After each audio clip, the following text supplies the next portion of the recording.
So what happens when you are a very successful healthcare executive and you decide to leave it all behind to pursue your passion? Entrepreneur correspondent Lance Smith joins us from one of the fastest growing barbecue chains in the country, 4 Rivers. Lance? Patricia, many thought he was crazy, and when he was almost broke, John Rivers, well, he thought he might be. But his near failure has turned into a huge success. It's a story about barbecue, passion, and faith. Come to Florida, and the name 4 Rivers may ring a bell, but this delicious barbecue chain was not an overnight success, nor was it ever intended to become a chain. A phone call changed the path of John Rivers' career from healthcare to food. I was sitting at my desk. My personal line rang one afternoon, and I picked up the phone, and it was a lady on the other end, and I'll never forget the words. She was crying. Mr. Rivers, I'm so sorry to hear about your daughter. Now, my daughter, Cameron, was in kindergarten at the time, and I said, well, what's wrong with Cameron? She said, well, her tumor, her terminal brain tumor. And I tell you what, it took me 20 minutes from the time I hung up the phone with her till I reached Monica, my wife.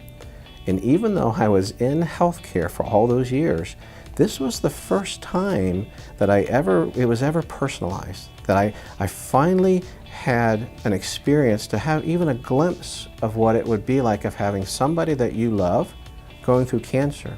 It turned out to be one huge mistake.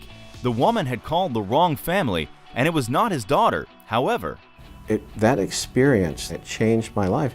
I told Monica, I said, we're going to find out who this family is, and we're going to pour into whoever it is. And one day I realized they don't need more drugs and nurses. They need money. Picked up the phone. I said, hey John, let me host a barbecue for you, okay, for Megan at your church. It'll be a fundraiser, and everything that we bring in, will go toward Megan and her care. So it was the first time that I took my passion of cooking and combined it with helping people. What started as a charitable idea has turned into a lucrative brand, but like most successful entrepreneurs, trouble in the beginning almost took down his dreams.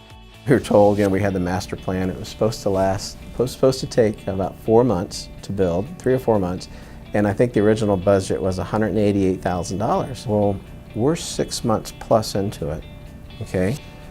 Well over $500,000 of capital that I put in at this time, okay?